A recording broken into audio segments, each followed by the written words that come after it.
हाँ जी प्यारे विद्यार्थियों, सत श्री अकाल। ਆਪਾਂ बेटा 10वां पाठ कर रहे सी पैस की तैयारी के संबंध में।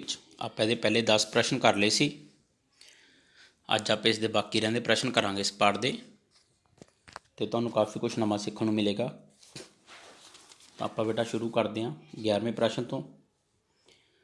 जेकर किसी वस्तु नूं समतल दर्पण के फोकस ਅਤੇ पोल विचाले रखा जाए तो प्रतिबिंब की परिस्थिति किहो जिही होवेगी। बेटा कदे भी शीशे के मूहरे खड़ के देखते हो तो जिहड़ा तुहाडा प्रतिबिंब बनता वो आभासी ਅਤੇ सीधा बनता। ठीक आ, क्योंकि आप इसनूं पढ़दे प्राप्त नहीं कर सकते, इस करके यह आभासी हुंदा, वर्चुअल हुंदा, बट हमेशा की हुंदा गा सीधा हुंदा।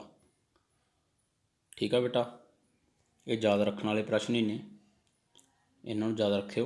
जिद्दां अगला प्रश्न तुहाडा 12वां, दंदां दे डॉक्टर मरीज के दंदां नूं वेखण लई किस दर्पण का उपयोग करते हैं। तो बेटा सीधा सीधा उत्तर आ गई अवतल दर्पण का, क्योंकि वो उसनूं की करके देखते हैं, इनलार्ज करके देखते हैं बेटा। ठीक, अगला प्रश्न, टार्च सर्च लाइटां ते वाहनां दी हैडलाइटां विच अवतल दर्पण का उपयोग क्यों किया जाता है। प्रकाश नूं वधाउण लई, करंट की बचत, प्रकाश के ਵਧੇਰੇ खिंडाव लई, ਜਾਂ शक्तिशाली समांतर प्रकाश पुंज प्राप्त करने लई। देखो बेटा पहला प्रश्न मीनस पहला आंसर तो चौथा आंसर, ये दोनों दे आंसर हो सकते हैं, पर आप इत्थे देखना भी सूटेबल आंसर किहड़ा, मीनस उन्होंने बेसिकली लगाया क्यों जाता। प्रकाश ਵਧਾਉਣ ਲਈ तो बेसिकली नहीं लगता बेटा वो, क्योंकि प्रकाश ਵਧਾਉਣ ਦਾ उत्थे कोई मतलब नहीं हुंदा। उत्थे मीनस हुंदा कि जिहड़ा प्रकाश है बेटा वह शक्तिशाली प्रकाश पुंज प्राप्त किया जा सके, यानी कि प्रश्न नंबर इसका उत्तर आ गया बेटा चौथा। प्रकाश के खंडाउण लई एक ऑप्शन है बेटा इत्थे, वो खंडाउण लई नहीं वरतिया जांदा बेटा, उहनूं सीधियां कर दिंदा बेटा, वो स्ट्रेट लाइन दे विच मूव कराउंदा, शक्तिशाली समांतर प्रकाश पुंज प्राप्त हुंदा फिर आपां नूं। अगला प्रश्न, जेकर किसी वस्तु नूं उत्तल दर्पण के सामने अनंत उत्ते रखा जाए तो प्रतिबिंब की स्थिति की होवेगी। देखो बेटा उत्तल दर्पण की गल कर रहे हैं आप इत्थे। ठीक है, तुहानूं मैं दिखाना, देखो उत्तल दर्पण। ठीक, इस तरफों की हुंदा बेटा वो पॉलिश। ठीक है बेटा, हुण देखो कोई भी अनंत तो आ रही ने, तुहानूं पिछले पाठ दे विच दस्सिया सी कि अनंत तो आउण वालियां सारियां किरणां की हुंदियां ने, समानांतर हुंदियां ने। इत्थे मान लो फोकस आ तो बेटा काते मीट करदियां ने आके फोकस ते। कोई भी प्रकाश दी किरणां चाहे उत्तल दर्पण होवे चाहे अवतल दर्पण होवे, ठीक है बेटा, जदों भी वो समांतर आउंदियां ने तो कित्थे मीट करदियां ने, फोकस ते। पर यह करदियां, देखो बेटा गल सुनो मेरे ध्यान नाल, ये दर्पण आ, ये इत्थों पिछे नूं लंघदियां तां है नहीं, इत्थों की हो जांदियां ने, इस तरफ मुड़ जांदियां ने, पर यह देखण वाले नूं कित्थों प्रतीत हुंदियां ने। ठीक है बेटा, वो देखण वाले नूं प्रतीत हुंदियां ने भी वो इस थां ते इत्थों आ रही ने, इस करके आपां नूं आभासी हुंदियां ने, इस करके वो उन्हां दा की हुंदा आपां नूं आभास हुंदा। ठीक है बेटा, उन्हां दा आपां नूं की हुंदा आभास हुंदा।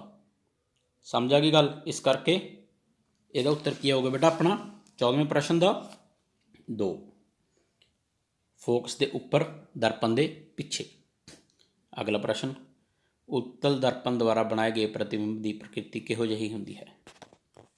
ठीक बेटा, 15वां प्रश्न हुण ही दस के हटिया वैसे तो मैं तुहानूं। ठीक आ, आभासी अते सीधा।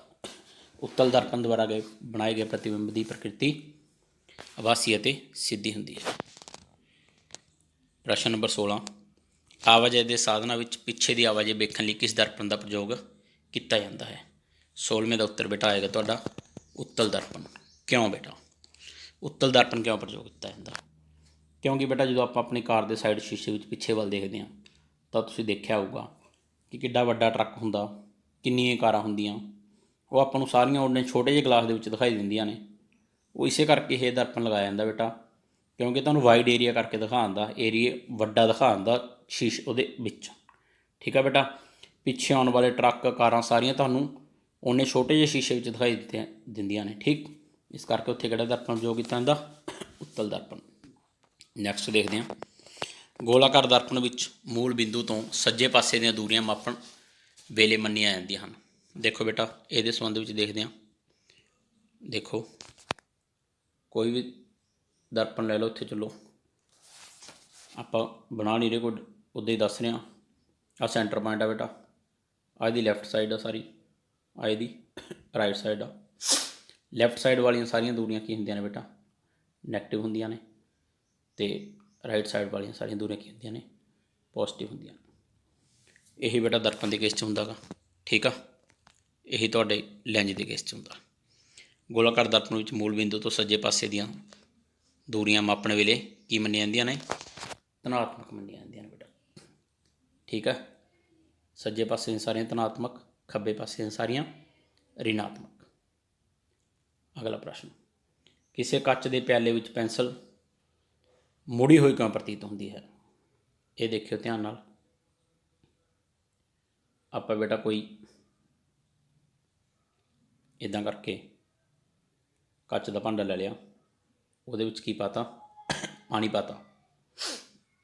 ਪਾਣੀ ਪਾ ਕੇ ਉਹਦੇ ਵਿੱਚ ਬੇਟਾ ਆਪਾਂ ਕੀ ਰੱਖਤੀ? ਪੈਨਸਲ ਰੱਖਤੀ। ਠੀਕ, ਇੱਥੇ ਆਪਾਂ ਇੱਥੋਂ ਪ੍ਰਕਾਸ਼ ਗਿਆ ਬੇਟਾ ਆਪਣੀ ਅੱਖ ਕਣੀ ਨੂੰ।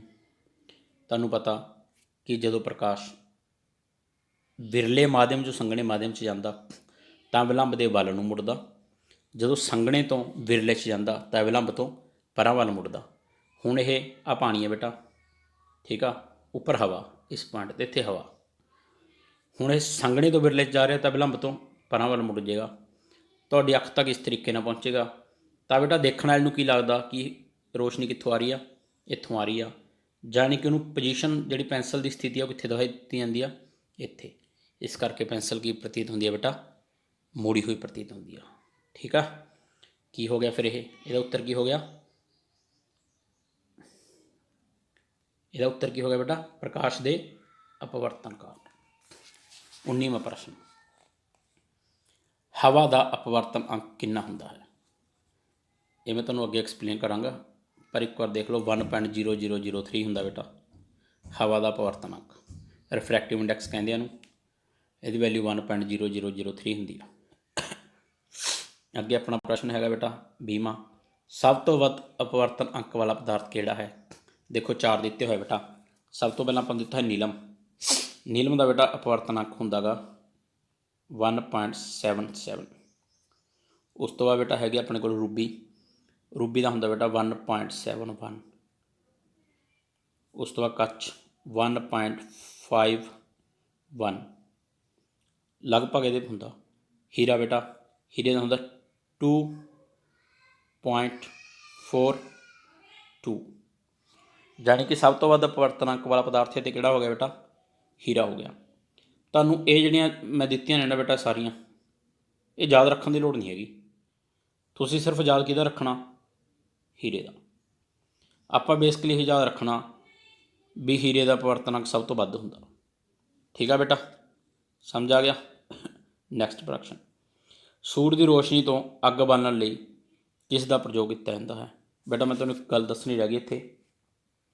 ਬਰਫ਼ ਦਾ ਅਪਵਰਤਨ ਅੰਕ ਹੁੰਦਾ ਨਾ ਬੇਟਾ ਜਿਹੜਾ, ਉਹ 1.31 ਹੁੰਦਾ ਬਰਫ਼ ਦਾ। ਪਾਣੀ ਦਾ ਬੇਟਾ 1.33 ਹੁੰਦਾ। ਕਈ ਵਾਰ ਤੁਹਾਨੂੰ ਆ ਜੇ ਕਿ ਕਿਹਦਾ ਅਪਵਰਤਨ ਅੰਕ ਵੱਧ ਹੁੰਦਾ, ਤਾਂ ਪਾਣੀ ਦਾ ਵੱਧ ਹੁੰਦਾ 1.33 ਹੁੰਦਾ, ਬਰਫ਼ ਦਾ 1.31 ਹੁੰਦਾ। ਉਹ ਕਈ ਵਾਰ ਆਪਾਂ ਸੋਚ ਲੈਂਦੇ ਹਾਂ ਵੀ ਬਰਫ਼ ਜ਼ਿਆਦਾ ਗਾੜੀ ਆ, ਦੇਖਣ ਨੂੰ ਲੱਗਦੀ ਆਪਾਂ ਨੂੰ। ਠੀਕ ਆ, ਤਾਂ ਇੱਦਾਂ ਨਹੀਂ ਹੁੰਦਾ। ਠੀਕ ਆ, ਚਲੋ ਅਗਲਾ ਪ੍ਰਸ਼ਨ, ਸੂਰਜ ਦੀ ਰੋਸ਼ਨੀ ਤੋਂ ਅੱਗ ਬਾਲਣ ਲਈ ਕਿਸ ਦਾ ਪ੍ਰਯੋਗ ਕੀਤਾ ਜਾਂਦਾ ਹੈ? ਦੇਖੋ ਬੇਟਾ, ਇਹ ਪ੍ਰਸ਼ਨ ਦੇ ਬਾਰੇ ਦੱਸਦਾ ਤੁਹਾਨੂੰ। ਆਪਾਂ ਛੋਟੇ ਹੁੰਦੇ ਕਰਦੇ ਵੀ ਰਹੇ ਹਾਂ ਕਿ ਇੱਦਾਂ ਕਰਕੇ ਆਪਣੇ ਕੋਲ ਇੱਕ ਲੈਂਜ ਆ, ਉੱਧਰੋਂ ਸੂਰਜ ਦੀ ਰੋਸ਼ਨੀ ਆ ਰਹੀ ਆ, ਸਾਰੀ ਸੂਰਜ ਦੀ ਰੋਸ਼ਨੀ ਇੱਕ ਪੁਆਇੰਟ 'ਤੇ ਇਕੱਠੀ ਹੋ ਗਈ। ਜਿਸ ਪੁਆਇੰਟ 'ਤੇ ਇਕੱਠੀ ਹੋ ਗਈ ਨੂੰ ਫੋਕਸ ਕਹਿੰਦੇ ਆ। ਆਪਾਂ ਬੇਟਾ ਸੂਰਜ ਦੀ ਰੋਸ਼ਨੀ ਜਦੋਂ ਇੱਕ ਪੁਆਇੰਟ 'ਤੇ ਇਕੱਠਾ ਕਰ ਲਿਆ ਤਾਂ ਸਾਰੀ ਦੀ ਸਾਰੀ ਗਰਮੀ ਇਸ ਪੁਆਇੰਟ 'ਤੇ ਇਕੱਠੀ ਹੋ ਗਈ, ਤਾਂ ਆਪਾਂ ਕਿਸੇ ਵੀ ਚੀਜ਼ ਨੂੰ ਕੀ ਕਰ ਸਕਦੇ ਹਾਂ? ਜਲਾ ਸਕਦੇ ਇਹਦੇ ਨਾਲ। ਠੀਕ ਆ, ਤਾਂ ਫਿਰ ਇਹਦਾ ਉੱਤਰ ਕੀ ਹੋ ਗਿਆ? ਉੱਤਰ ਹੋ ਗਿਆ ਬੇਟਾ ਉੱਤਲ ਲੈਂਜ, ਕਿਉਂਕਿ ਮੈਂ ਉੱਤਲ ਲੈਂਜ ਦੀ ਡਾਇਗਰਾਮ ਹੀ ਬਣਾਈ ਸੀ। ਠੀਕ, ਅੱਗੇ ਲੈਂਜ ਦੀ ਸ਼ਕਤੀ ਦਾ ਫਾਰਮੂਲਾ ਕੀ ਹੈ? ਲੈਂਜ ਦੀ ਸ਼ਕਤੀ ਕਾਹਦੇ ਵਿੱਚ ਮਾਪੀ ਜਾਂਦੀ ਆ? ਪਹਿਲਾਂ ਇਹ ਦੇਖਦੇ ਹਾਂ। ਪਹਿਲਾਂ 22 ਨੰਬਰ ਤੋਂ ਪਹਿਲਾਂ 23 ਨੰਬਰ ਪ੍ਰਸ਼ਨ ਦੇਖਦੇ ਹਾਂ। ਲੈਂਜ ਦੀ ਸ਼ਕਤੀ ਦਾ ਮਾਤਰਕ ਡਾਇਆਪਟਰ। ਲੈਂਜ ਦੀ ਸ਼ਕਤੀ ਦਾ ਫਾਰਮੂਲਾ ਪ੍ਰਸ਼ਨ ਉੱਪਰਲਾ P = 1/f। ਇਹ ਯਾਦ ਰੱਖਣ ਵਾਲੀਆਂ ਗੱਲਾਂ ਹੀ ਨੇ, ਠੀਕ ਆ। P = 1/f। ਓਕੇ ਬੇਟਾ, ਅੱਗੇ ਨਾ ਇੱਕ ਰਕਮ ਦਿੱਤੀ ਹੋਈ ਆ, ਆਵਲੀ ਵੀ ਦਿੱਤੀ ਹੋਈ ਆ। ਇਹ ਵੀ ਕੋਈ ਨਾ ਕੋਈ ਫਾਰਮੂਲੇ ਹੀ ਨੇ, ਇਹ ਨਾ ਸਮਝੋ ਵੀ ਗਲਤ ਨੇ। ਹਾਂ, ਇਹ ਲੈਂਜ ਦੀ ਸ਼ਕਤੀ ਦੇ ਫਾਰਮੂਲੇ ਨਹੀਂ ਹੈਗੇ, ਬਟ ਇਹ ਕਿਸੇ ਨਾ ਕਿਸੇ ਚੀਜ਼ ਦੇ ਫਾਰਮੂਲੇ ਨੇ ਜਿਹੜੀ ਤੁਹਾਨੂੰ ਅੱਗੇ ਆਏਗੀ। ਹੁਣ ਆਪਾਂ ਜਿਹੜਾ ਇੱਥੇ ਯਾਦ ਰੱਖਣਾ ਕਿ ਲੈਂਜ ਦੀ ਸ਼ਕਤੀ ਦਾ ਫਾਰਮੂਲਾ P = 1/f ਅਤੇ ਲੈਂਜ ਦੀ ਸ਼ਕਤੀ ਦਾ ਮਾਤਰਕ ਡਾਇਪਟਰ, ਠੀਕ। ਨਿਰਵਾਯੂ ਵਿੱਚ ਪ੍ਰਕਾਸ਼ ਦੀ ਚਾਲ ਕਿੰਨੀ ਹੁੰਦੀ ਹੈ? ਇਹ ਫਿਰ ਤੁਹਾਨੂੰ ਯਾਦ ਰੱਖਣ ਵਾਲੀ ਗੱਲ ਹੀ ਆ, 3 ਲੱਖ ਕਿਲੋਮੀਟਰ ਪ੍ਰਤੀ ਸੈਕਿੰਡ, ਠੀਕ ਹੈ ਬੇਟਾ। 3 ਲੱਖ ਕਿਲੋਮੀਟਰ ਪ੍ਰਤੀ ਸੈਕਿੰਡ ਹੁੰਦੀ ਹੈ। ਓਕੇ, ਚਲੋ। ਜਦੋਂ ਵੀ ਪ੍ਰਕਾਸ਼ੀ ਕਿਰਨ ਲੈਂਜ ਦੇ ਕੇਂਦਰ ਵਿੱਚੋਂ ਲੰਘਦੀ ਹੈ ਤਾਂ ਕੀ ਹੁੰਦਾ ਹੈ? ਆਪਾਂ ਹੁਣੀ ਪਿੱਛੇ ਡਾਇਗਰਾਮ ਬਣਾਈ ਸੀ, ਇੱਥੇ ਬਣਾ ਦੇਣਾ ਇੱਦਾਂ ਕਰਕੇ। ਜਿਹੜੀ ਸੈਂਟਰ 'ਚੋਂ ਲੰਘਦੀ ਹੈ ਬੇਟਾ ਉਹ ਸਿੱਧੀ ਲੰਘ ਜਾਂਦੀ ਆ, ਠੀਕ ਆ। ਇਹਦਾ ਉੱਤਰ ਤੁਹਾਨੂੰ ਸਮਝ ਆਈ ਗਿਆ ਹੋਵੇਗਾ, ਸੌਰੀ। ਓਕੇ ਬੇਟਾ, ਸਮਝ ਆ ਗਿਆ। ਹੁਣ ਮੈਂ ਤੁਹਾਨੂੰ ਪਿੱਛੇ ਇੱਕ ਫਾਰਮੂਲਾ ਦਿਖਾਇਆ ਸੀ, ਉਹਦੇ ਬਾਰੇ ਆਪਾਂ ਥੋੜ੍ਹਾ ਡਿਸਕਸ ਕਰਦੇ ਹਾਂ। ਪ੍ਰਸ਼ਨ ਤੁਹਾਡੇ ਖਤਮ ਹੋ ਗਏ ਬੇਟਾ। 2 ਤਰ੍ਹਾਂ ਦੇ ਫਾਰਮੂਲੇ ਹੁੰਦੇ ਆ, ਇੱਕ ਹੁੰਦਾ ਮਿਰਰ ਫਾਰਮੂਲਾ, ਇੱਕ ਹੁੰਦਾ ਲੈਂਜ ਫਾਰਮੂਲਾ, ਠੀਕ। ਦੇਖੋ, ਜਿਹੜਾ ਤਾਂ ਬੇਟਾ ਹੈਗਾ ਗਾ 1/v + 1/u = 1/f, ਇਹ ਤਾਂ ਹੁੰਦਾ ਬੇਟਾ ਮਿਰਰ ਫਾਰਮੂਲਾ, ਠੀਕ। ਅਤੇ ਜਿਹੜਾ ਲੈਂਜ ਫਾਰਮੂਲਾ ਬੇਟਾ, ਬਸ ਉੱਥੇ ਕੀ ਫਰਕ ਆ ਲੈਂਜ ਫਾਰਮੂਲੇ 'ਚ ਅਤੇ ਉਹਦੇ ਵਿੱਚ ਇੱਥੇ ਕੀ ਆ ਜਾਏਗਾ? ਮਾਈਨਸ। ਲੈਂਜ ਫਾਰਮੂਲੇ 'ਚ ਮਾਈਨਸ ਆਉਂਦਾ, ਮਿਰਰ ਫਾਰਮੂਲੇ 'ਚ ਪਲੱਸ ਆਉਂਦਾ, ਠੀਕ ਆ ਬੇਟਾ।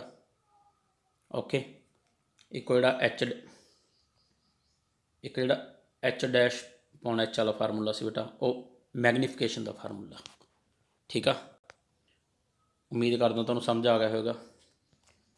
ਅੱਜ ਲਈ ਇੰਨਾ ਹੀ। ਇਸ ਤੋਂ ਬਾਅਦ ਨੈਕਸਟ ਕੋਈ ਹੋਰ ਲੈਸਨ ਲੈ ਕੇ ਆਵਾਂਗੇ ਬੇਟਾ ਆਪਾਂ। ਤਦ ਤੱਕ ਲਈ ਧੰਨਵਾਦ, ਥੈਂਕ ਯੂ।